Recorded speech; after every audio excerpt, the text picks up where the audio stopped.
na ang tudla.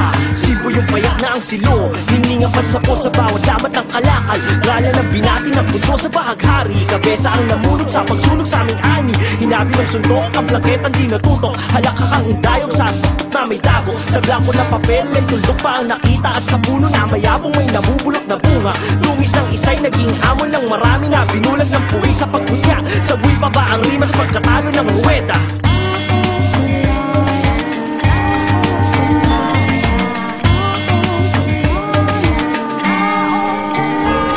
Sa pagtuloy sa sarili, nilurak ang pagkatao, dalang-alan ng testigong dinamay at sinubo sa panganib. Inilaga ang pinaskulan na tupa at winasak ang binalak ng imaheng tagalupa. Sinama sa liwanag ng karamihay, binulag sa ibabaw ng pedestal. Umikot at nangungat, mga buwitra nag-abang sa mga humiblay. Sumabit at gumamit para lamang magtagumpay. Sa ngalan ng isa, inakibat ang lahat. Sa bigat ng pagkakamali, lahat magbubuhat ng sisi. Kahit wala namang kinalaman, inosente at payak ay pinaratangan.